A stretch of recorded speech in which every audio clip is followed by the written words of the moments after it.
认识耶稣是我一生最美的祝福。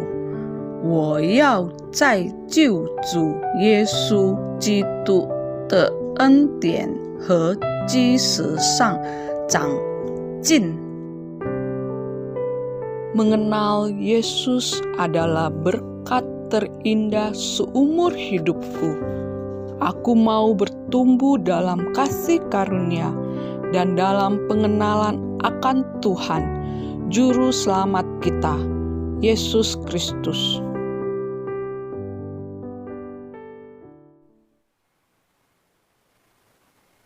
Shalom jemaat yang dikasihi Tuhan. Puji Tuhan, hari ini di minggu pertama tahun 2021 kita masih diberikan kesempatan untuk beribadah. Mari saat ini kita datang kepadanya dengan penuh ucapan syukur dan puji-pujian.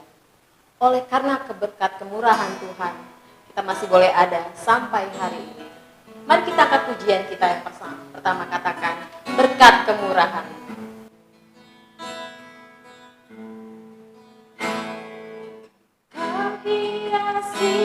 Kehidupanku dengan kemurahan-Mu,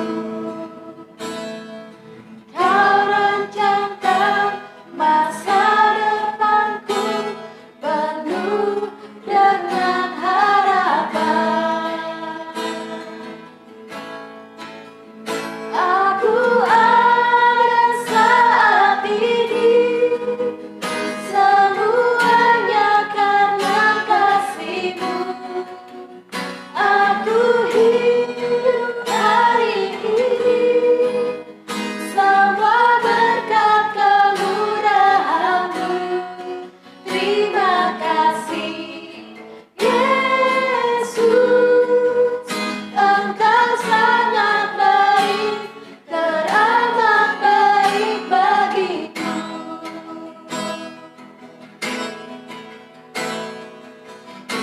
Katakan, Kau hiasi. Kau hiasi kehidupanku dengan kemurahan-Mu. Kau rancangkan masa depanku penuh dengan harapan. Aku ada saat ini, semuanya karena kasih-Mu. Aku hidup hari ini, semua berkat kemurahan-Mu. Terima kasih Yesus, Engkau sangat baik, teramat baik bagiku. Katakan, aku ada saat ini. Aku ada saat ini, semuanya karena kasih-Mu. Aku hidup hari ini, semua berkat kemurahan-Mu. Terima kasih Yesus, Engkau sangat baik, teramat baik bagiku. Yesus, Engkau sangat baik, teramat baik bagi Yesus. Yesus, Engkau sangat baik, teramat baik bagiku.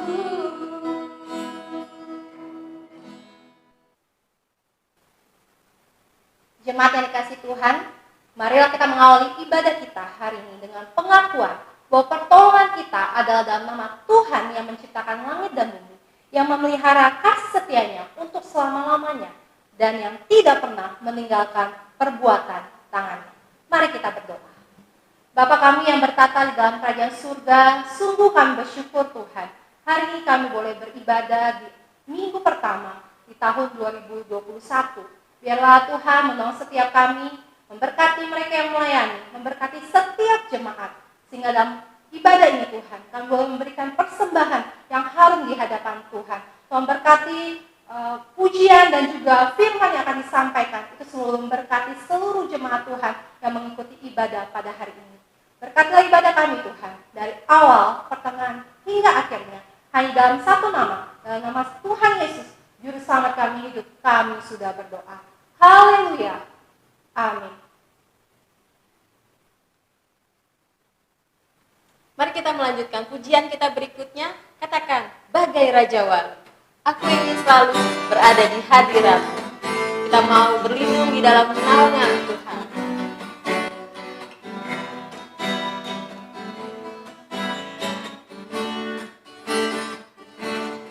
Aku ingin selalu berada di hadirat-Mu.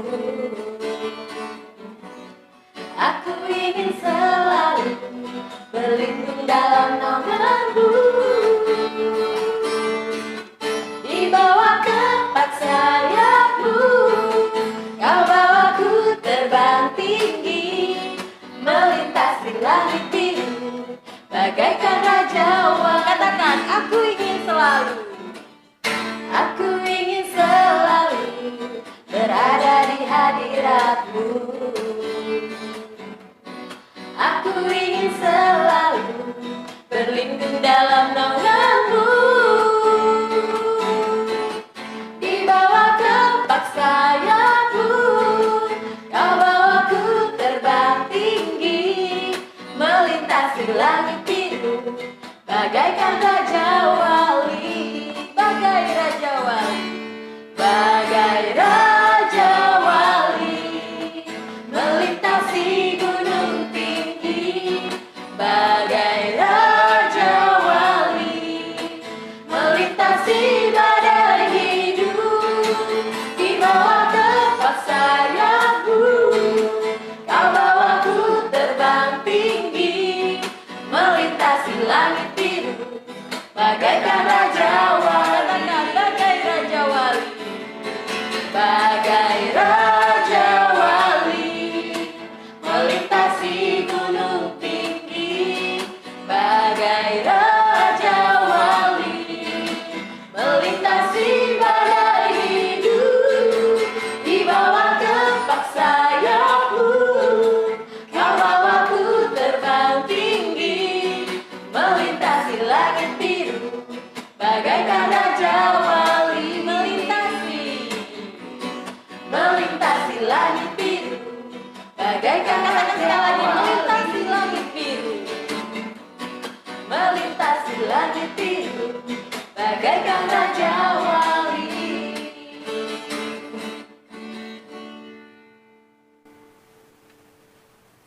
Saat ini kita akan mendengarkan kebenaran firman Tuhan yang akan disampaikan oleh hamba-Nya. Mari kita siapkan hati kita. Kita angkat pujian yang berkata, seperti rusa rindu sungai.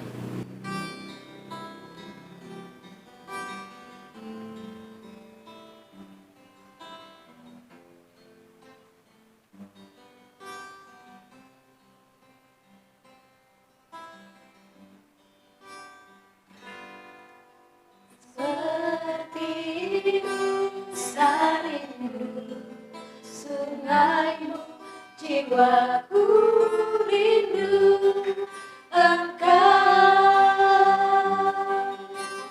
Kaulah Tuhan hasrat hatiku, ku rindu menyembah-Mu. Engkau kekuatan dan perisaiku, kepada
Mari jemaat Tuhan, kita akan mempersiapkan diri menerima kebenaran firman Tuhan.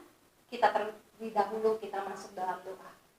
Bapa kami yang bertata dalam kerajaan surga, sungguh kami bersyukur Tuhan. Hari ini kami akan merenungkan kebenaran firman-Mu. Urapi hamba-Mu, biarlah firman Tuhan ini disampaikan itu seturut dengan kehendak-Mu. Dan setiap jemaat yang mendengar boleh mendapatkan berkat dari kebenaran firman-Mu. Terpujilah Engkau Tuhan, berkatilah jam pemberitaan firman-Mu. Hanya di dalam nama Tuhan Yesus, Juru Selamat kami yang hidup kami sudah berdoa. Amin.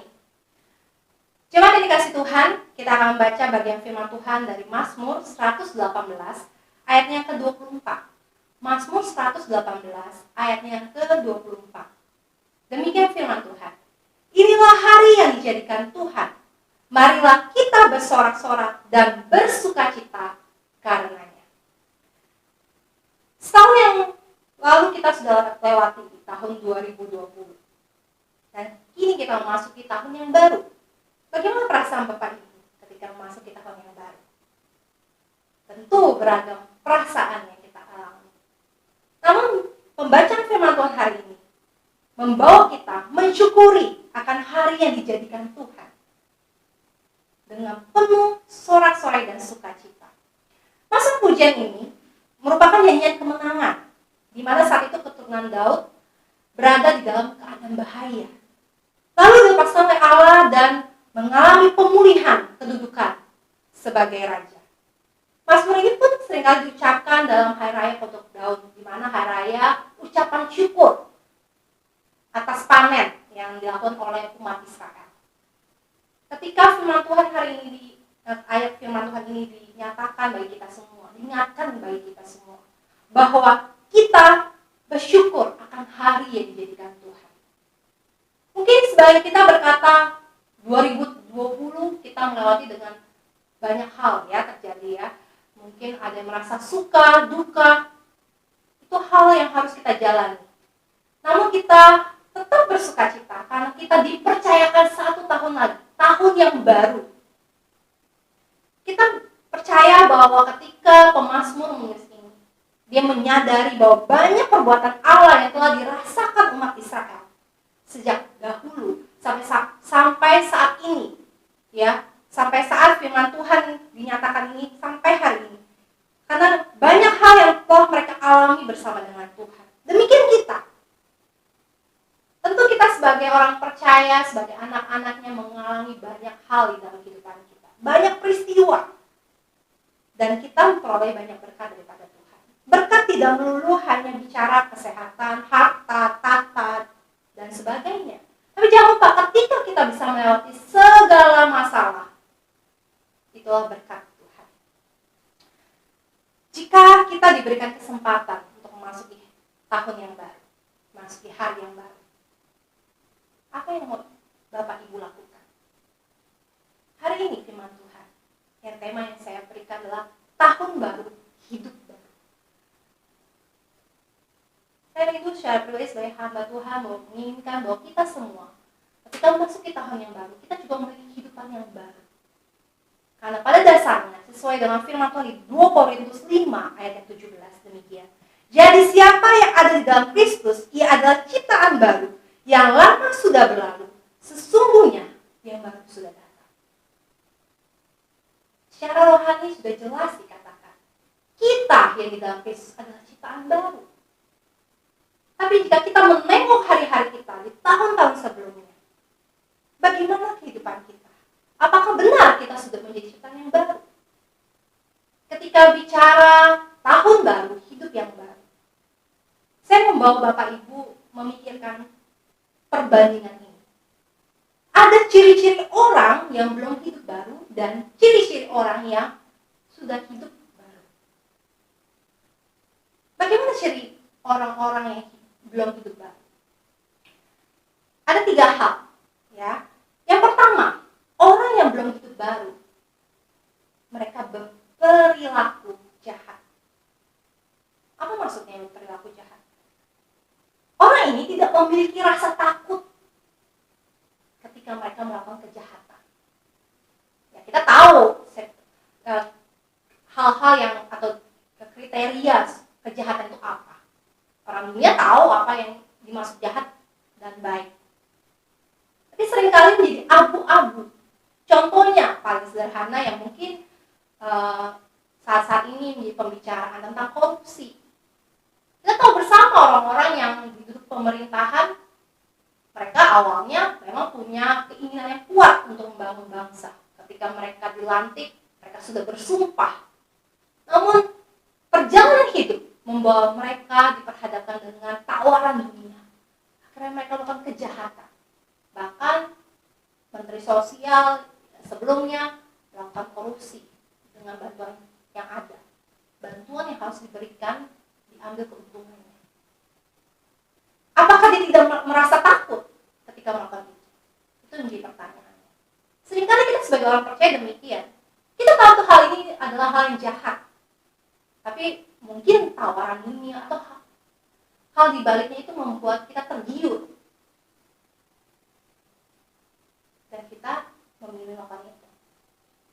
Orang yang belum hidup baru tidak rasa takut ketika melakukan kejahatan. Bapak Ibu lebih tahu apakah yang Bapak Ibu lakukan sudah baik atau yang malah menjurus kepada kejahatan. Yang kedua, ciri orang yang belum hidup baru itu hidup dalam kepahitan. Wah, kalau bahasa kepahitan kayaknya bagaimana ya? Tapi ini memang itu yang terjadi. Banyak orang-orang menyimpan kesalahan atau ketidaksukaan terhadap orang lain. Bapak Ibu yang merasakan sendiri, ya, ketika menjalani relasi dengan orang lain, entah itu dengan keluarga, entah teman-teman, teman kerja, teman sekolah, ya, bahkan juga mungkin teman pelayanan, partner pelayanan. Mungkin ketika kita merasa ada kesalahan orang itu, atau kita nggak suka dengan sifat atau karakter orang itu, dan kita menyimpannya, akan menimbulkan kebencian. Dan bahkan istilah di sini pakai hidup dalam kepahitan. Orang yang penuh kepahitan itu akan terlihat dari mimik wajahnya. Mudah tersinggung, sensitif, akhirnya menjadi negatif hidupnya. Bahkan ada orang berpikiran, orang dia biasa saja, tapi dia memikirkan terlalu dalam, akhirnya apa? Hidupnya yang susah.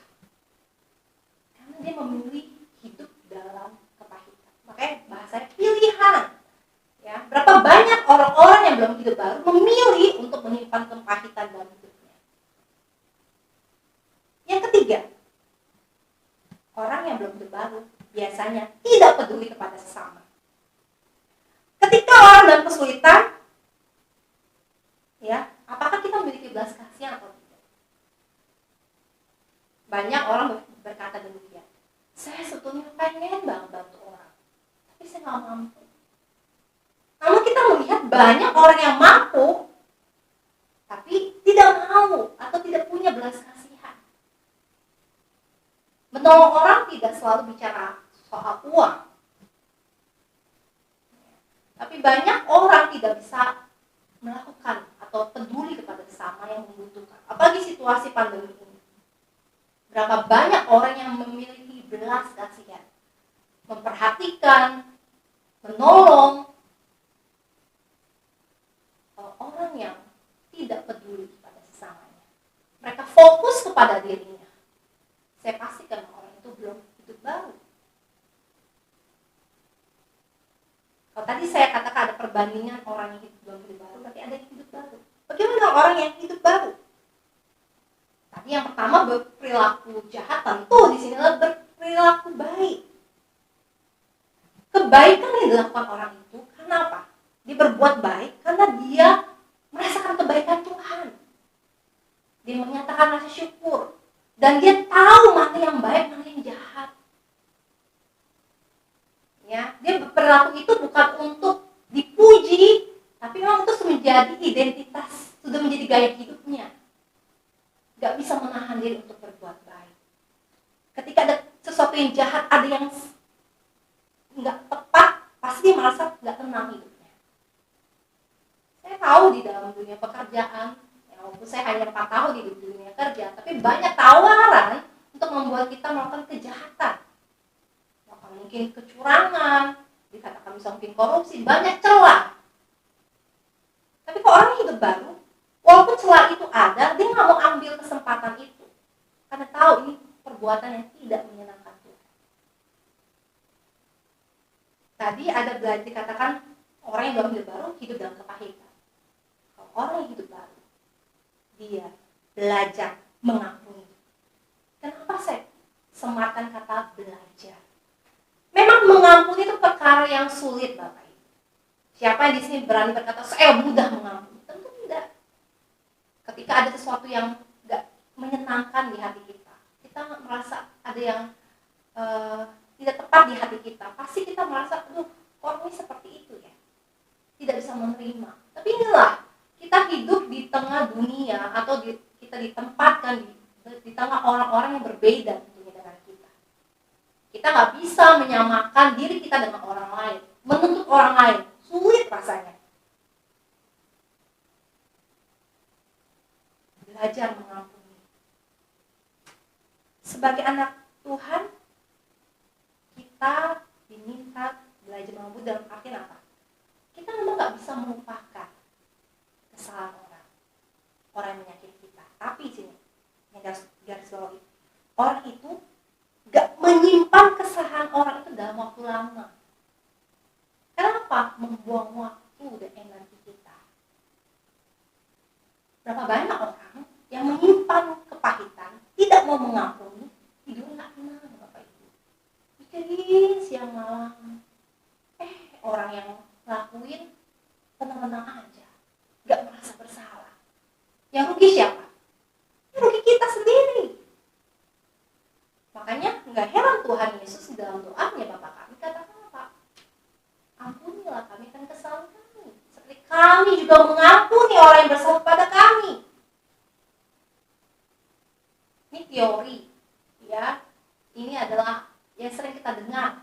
Tapi prakteknya belajar. Makanya bahasa saya belajar. Belajar itu adalah proses. Yang ketiga, tentunya kita orang yang punya hidup baru itu memiliki kepedulian, memiliki kasih. Kita anak Tuhan, Yesus adalah kasih, dan kita juga adalah anak-anak yang harusnya penuh dengan kasih. Kita tidak tahan untuk membantu orang lain. Ya, sekali lagi bukan terbatas bicara materi, harta. Mungkin dengan perhatian kita, mungkin dengan waktu kita, mungkin dengan tenaga kita bisa membantu orang lain. Membantu orang tidak perlu tunggu sampai kita kaya dulu. Ada yang bilang, nanti deh saya kalau udah kaya saya bantu orang. Sumbangan saya nggak seberapa, bantuan saya nggak seberapa. Itu bicara harta. Kalau kita bicara itu mau kapan? Ya, kita nggak pernah tahu kapan kita punya kekayaan. Karena nggak ada namanya manusia itu puas. Ukurannya itu nggak ada. Karena manusia pada dasar tidak pernah merasa puas. Tapi kalau Tuhan sudah menggerakkan hatimu untuk mengasihi seorang, untuk peduli kepada seorang, kerjakan itu. Waktu-waktu ini saya berpikir, ketika banyak jemaat kita yang berpulang ke rumah Bapa, waktu begitu singkatnya. Kalau saat ini Tuhan menggerakkan kita untuk melakukan sesuatu,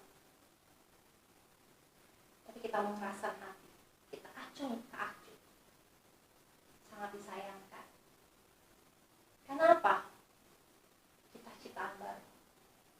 Kalau kita mau katakan saya masuk di tahun baru, saya mau merasakan sesuatu yang berbeda. Maukah Bapak Ibu menjadi orang yang hidup baru? Ini saya baru kasih 3 aja. Banyak hal yang bisa kita kerjakan. Saat ini kita masih di kriteria mana? Ciri yang mana? Orang yang belum hidup baru atau yang orang yang hidup baru? Bapak Ibu yang bisa menilai diri sendiri. Bagaimana kita bisa hidup baru?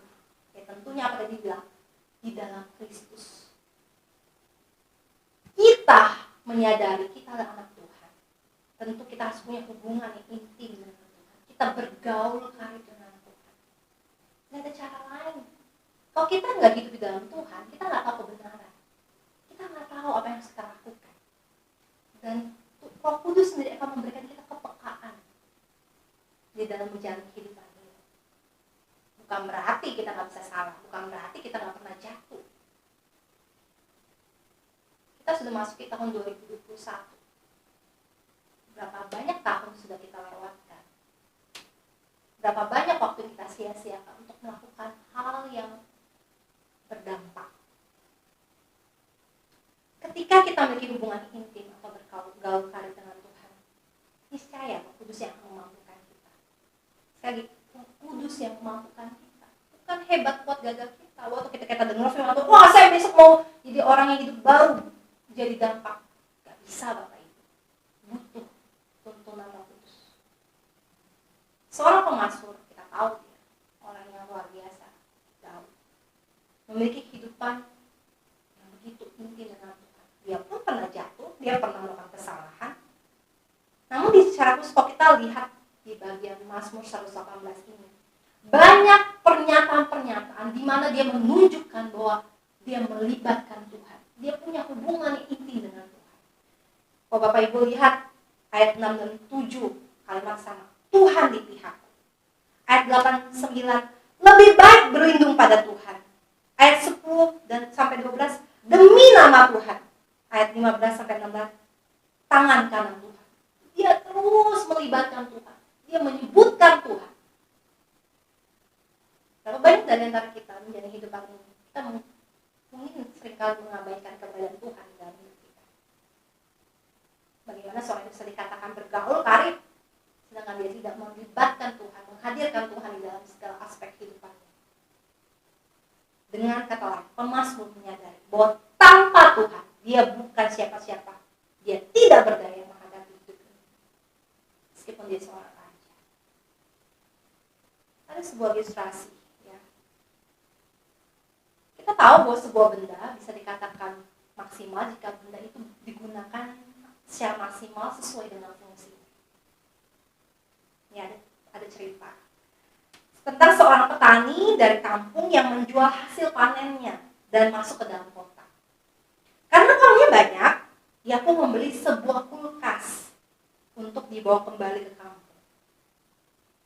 Tetapi karena di kampung tidak ada listrik, kulkas itu digunakan untuk apa? Jadi lemari pakaian. Kenapa sang petani ingin orang-orang di kampung melihatnya sebagai orang kaya? Tetapi kulkas yang fungsi sebagai pendingin makanan akhirnya berubah menjadi lemari pakaian. Tidak berfungsi dengan baik. Apa hubungannya dengan kita sebagai orang percaya? Kita mengatasnamakan diri kita orang Kristen, tapi kita tidak memaksimalkan diri kita. Ya, diri kita yang Tuhan anugerahkan sebagai anak-anaknya. Kita nggak bisa mewujudkan, berfungsi. Orang bisa melihat kita sebagai anak-anak Tuhan. Kenapa? Kita tidak mau belajar bergaul karib dengan Tuhan. Kita nggak punya kerinduan untuk dekat kepada Tuhan. Kita malas berdoa, kita malas membaca firman Tuhan. Kita malas enggan beribadah, lagi-lagi online. Kita mungkin jadi lemah untuk melayani Tuhan. Saya mendapatkan kabar banyak orang-orang Kristen saat ini akhirnya mereka tidak enggan melayani dengan berbagai alasan. Ada seorang tokoh yang bernama Brother Lawrence. Dia seorang biarawan. Dia seorang biarawan yang menjadi juru masak di sebuah biara di Perancis pada abad ke-17. Brother Lawrence ini terkenal sosok pribadi yang suka berada dalam hadirat Tuhan setiap hari. Dia terus-menerus bercakap-cakap dengan Tuhan dalam hati maupun secara langsung ketika tidak ada orang bersama dengan dia. Dia selalu menceritakan segala sesuatu yang dia kerjakan atau apa yang ia akan lakukan kepada Tuhan. Menurut Brother Lawrence, perlu latihan untuk membiasakan hal ini. Ketika dia terus-menerus melakukannya, ia merasakan kehadiran Allah yang begitu indah dalam hidupnya. Sepanjang harinya ia merasakan damai sejahtera dan sukacita yang berlimpah, kesegaran rohani, kekuatan roh, hikmat dan urapan Allah yang tak pernah habis-habisnya. Bahkan lewat kehidupan Brother Lawrence, tokoh besar seperti Billy Graham dan D.L. Moody inspirasi. Untuk apa? Untuk belajar disiplin bergaul karib dengan Tuhan. Bapak Ibu yang kasih Tuhan, hari ini kita belajar. Masuki tahun yang baru. Ini sudah hari ke-3. 2 hari ya sudah lewati, masuk 2021. Apa resolusi Bapak Ibu? Apa komitmen Bapak Ibu sebagai anak Tuhan, sebagai orang percaya? Maukah Bapak Ibu hanya melewati tahun demi tahun tanpa ada perubahan? Atau Bapak Ibu punya kerinduan mengalami Tuhan dan akhirnya berdampak memiliki kehidupan yang baru? Hidup yang tidak sama lagi. Dan semua itu dengan proses yang dipimpin oleh Roh Kudus sendiri. Biarlah firman Tuhan hari ini mengingatkan kita bersama untuk kita sungguh-sungguh menjalani hidup kita. Masalah terus akan ada, pergumulan akan tetap ada. Bahkan kita masih diperhadapkan dengan pandemi yang kita nggak tahu berakhirnya kapan. Tapi hidup harus terus berjalan, Bapak Ibu. Kita syukuri bahwa kita sudah memiliki Yesus, ya kita sudah rayakan kelahirannya minggu lalu, beberapa hari yang lalu.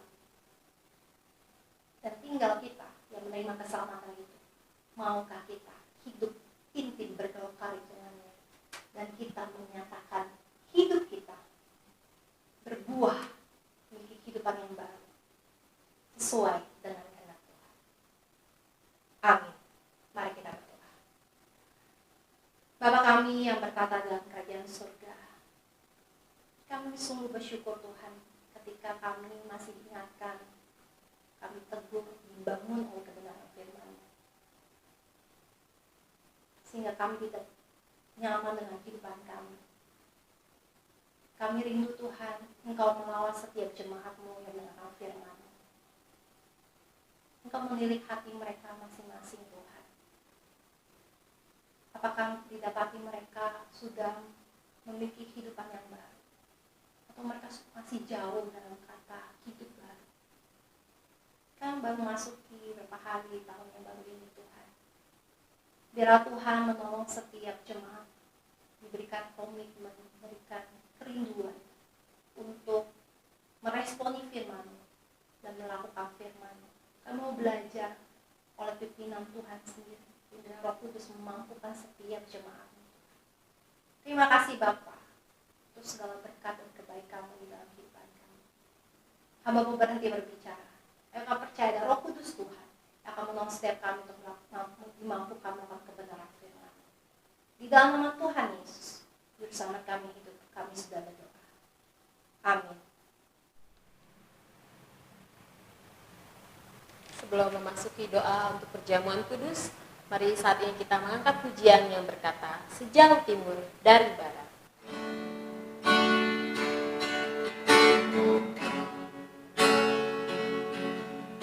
Jauh timur dari barat, Engkau membuang dosa kami Tuhan. Engkau tidak mengingat lagi pelanggaran kami. Betapa besar kasih-Mu bagi setiap kami. Sejauh timur dari barat, Engkau membuang dosaku. Tiada kau ingat lagi pelanggaranku. Jauh ke dalam, jauh ke dalam tubir laut, kau melemparkan dosaku. Tiada kau perhitungkan kesalahanku. Betapa besar kasih pengampunanmu Tuhan.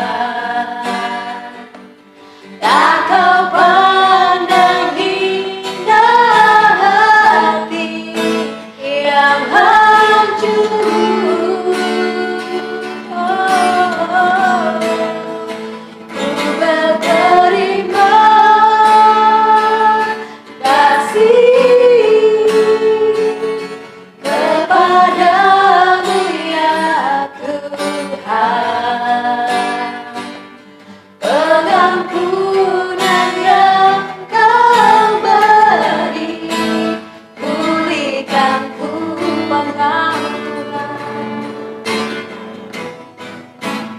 Betapa besar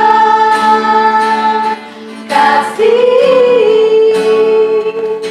pengampunanmu Tuhan. Tak Kau pandang hina hati yang hancur. Ku berterima kasih kepadamu ya Tuhan.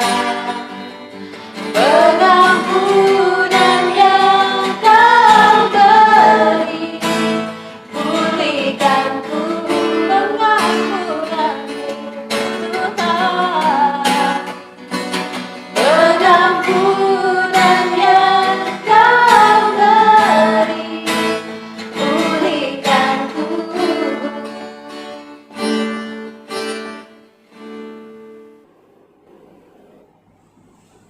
Saudara-saudaraku sekalian, tiba saatnya kita akan bersama-sama mengikuti perjamuan kudus. Mari kita siapkan hati kita dimanapun saudara berada, dengan hati yang gentar dan takut akan Dia, disertai dengan ucapan syukur kepada Tuhan kita yang telah menganugerahkan keselamatan bagi kita.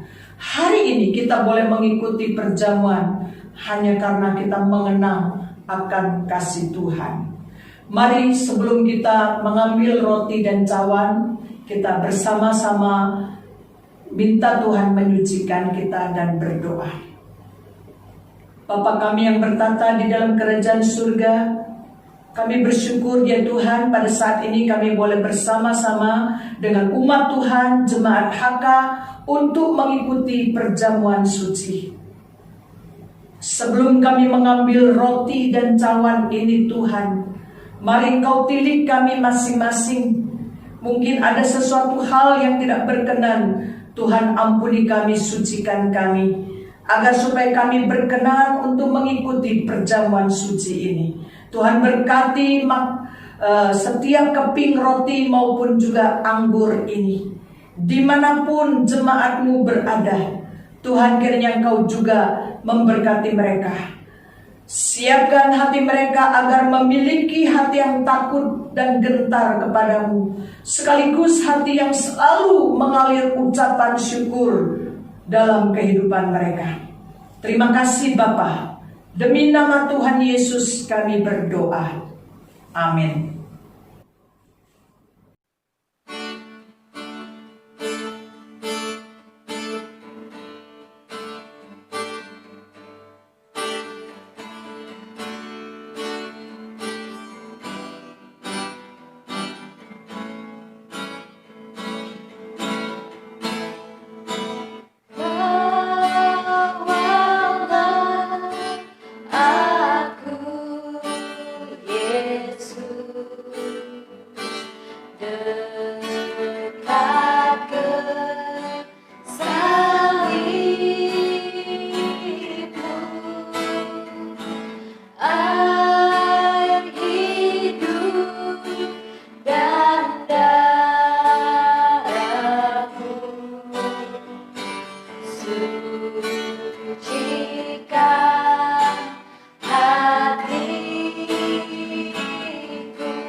Saudara-saudaraku yang kekasih, marilah kita mengambil roti di tangan kanan kita.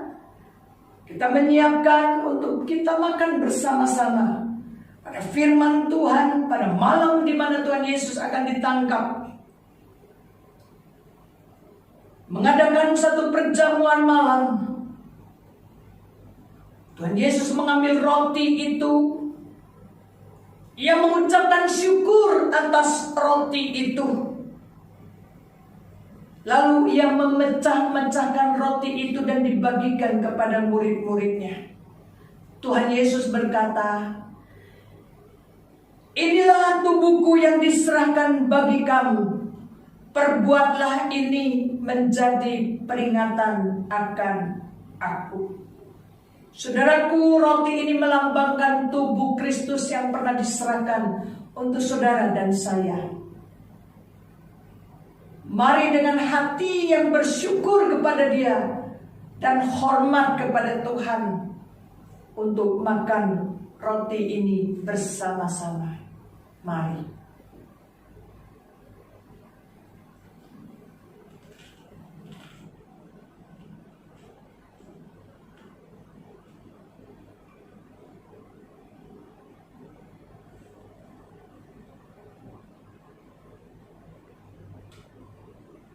Sesudah makan, Tuhan Yesus mengambil cawan. Ia berkata, "Cawan ini adalah perjanjian baru yang dimeteraikan oleh darahku. Perbuatlah ini setiap kali kamu meminumnya menjadi peringatan akan aku." Saudaraku, anggur ini melambangkan darah Kristus yang tercurah untuk menghapuskan dosa kita sekalian, dosa saudara dan dosa saya. Mari dengan hati yang bersyukur kepada Dia yang telah menghapuskan dosa kita, kita minum bersama-sama.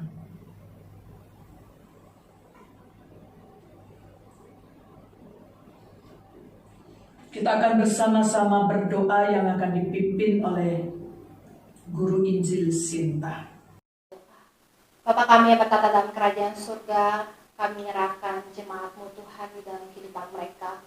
Kau berkati mereka dari anak-anak, orang muda, hingga lansia. Biar Tuhan menolong mereka, Tuhan berikan kebangunan rohani, berikan semangat, berikan sukacita, bahkan untuk melewati hari lepas hari bersama dengan Tuhan. Tuhan berkati juga setiap mereka yang melayani. Berkati Musa sebagai gembala, Tuhan berikan hikmat, kesehatan, kekuatan. Berkati hamba Tuhan, majelis pengurus, aktivis, guru-guru sekolah ini semua kami bergandengan tangan. Tahun yang baru kami mau lebih lagi giat melayani Tuhan untuk memuliakan nama Tuhan. Kami menyerahkan Tuhan keberadaan gereja-Mu, segala kebutuhan, segala rencana, program di tahun 2021 ini. Kami serahkan hanya dalam tangan kasih-Mu. Terima kasih Bapak, kami juga menyerahkan keadaan bangsa kami di tengah pandemi. Kau berkati setiap pemimpin bangsa kami, dari pemerintah pusat hingga daerah. Kau berkati mereka, Tuhan, diberikan hikmat bijaksana. Kau berkati para dokter, tim medis, Tuhan, diberikan kemampuan, diberikan perlindungan Tuhan, sehingga mereka boleh membantu proses pemulihan yang terjadi di bangsa kami. Kau berkati Tuhan untuk setiap masalah, bencana alam, untuk krisis yang ada, ekonomi, sosial, politik, Tuhan. Kami serahkan padamu. Bila Tuhan, kami percaya bangsa ini adalah bangsa yang Kau kasih, Tuhan. Kau terus memelihara bangsa-Mu. Kau berkati juga Tuhan untuk keselamatan bangsa ini, Tuhan. Biarlah Tuhan yang boleh menolong bangsa ini, Tuhan. Biarlah ada hujan pertobatan, hujan pemulihan bagi bangsa-Mu. Kau berkati bangsa Indonesia, Tuhan. Pakai setiap hamba Tuhan, anak-anak Tuhan, melalui media cetak, elektronik, dan media sosial dipakai untuk boleh memperkenalkan, mengabarkan Injil Tuhan, sehingga banyak orang boleh mengenal Kristus. Terima kasih Bapak yang baik untuk segala kebaikan-Mu Tuhan. Kami menyerahkan juga untuk hari ini, untuk setiap persembahan. Kami menyerahkan juga untuk persepuluhan. Kiranya Tuhan berkati, Kau berkati jemaat Tuhan dan segala kebutuhan dan keperluan mereka. Kami mengakhiri dengan doa yang diajarkan oleh Tuhan Yesus sendiri, doa Bapa kami. Bapa kami dalam surga, dikuduskanlah nama-Mu, datanglah kerajaan-Mu, jadilah kehendak-Mu di bumi seperti di surga. Berikanlah kami pada hari ini makanan kami yang secukupnya. Dan ampunilah kami akan kesalahan kami, seperti kami juga mengampuni orang yang bersalah kepada kami. Dan jangan membawa kami ke dalam pencobaan, tetapi lepaskanlah kami daripada yang jahat. Karena Engkau yang punya kerajaan dan kuasa dan kemuliaan sampai selama-lamanya. Amin. Mari jemaat kita bersama-sama mengikrarkan pengakuan iman rasuli. Aku percaya kepada Allah, Bapa yang Maha Kuasa, Khalik langit dan bumi, dan kepada Yesus Kristus, anaknya yang tunggal Tuhan kita, yang dikandung oleh Roh Kudus, lahir dari anak darah Maria, yang menderita sengsara di bawah pemerintahan Pontius Pilatus, disalibkan, mati dan dikuburkan, turun ke dalam kerajaan maut. Pada hari yang ketiga, bangkit pula dari antara orang mati, naik ke surga, duduk di sebelah kanan Allah, Bapa yang Maha Kuasa, dan dari sana ia akan datang untuk menghakimi orang yang hidup dan yang mati. Aku percaya kepada Roh Kudus, gereja yang kudus dan am, persekutuan orang kudus, pengampunan dosa, kebangkitan orang mati, dan hidup yang kekal. Amin. 亲爱的客家教會眾弟兄姊妹們平安。今仔日家庭嚟讀使徒聖經。我信上帝全能的父，創造天地的主。我信我主也是基督，上帝的獨生子，因聖靈感孕，由童貞母瑪利亞所生，在本丟彼拉多手下受難，被當於十字架，受死埋葬，降在陰間，第三天從死人中復活升天，坐在全能父上帝的右邊。將來必從那裡降臨，審判活人死人。我信聖靈，我信信義公的教會，我信信徒相通，我信罪的赦免，我信身體復活，我信永生。阿們。Kita akan mengakhiri ibadah kita pada hari ini. Mari kita angkat pujian yang berkata, Kau tetap Allah.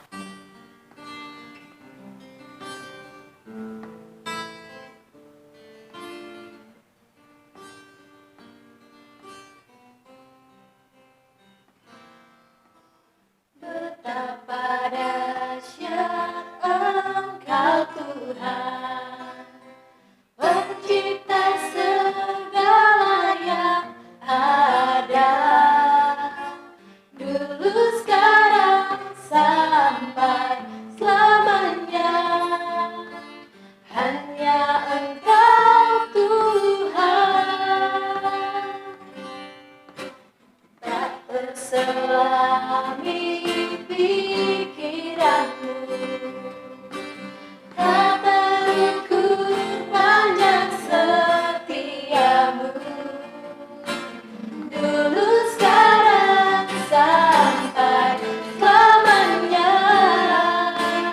Hanya Engkau Tuhan, ku sembah Engkau Yesus.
berkat dari Tuhan. Kiranya Tuhan memberkati engkau dan melindungi engkau. Tuhan menyinari engkau dengan wajah-Nya dan memberi engkau kasih karunia. Tuhan menghadapkan wajah-Nya kepadamu dan memberi engkau damai sejahtera dari saat ini sampai selama-lamanya. Haleluya. Amin.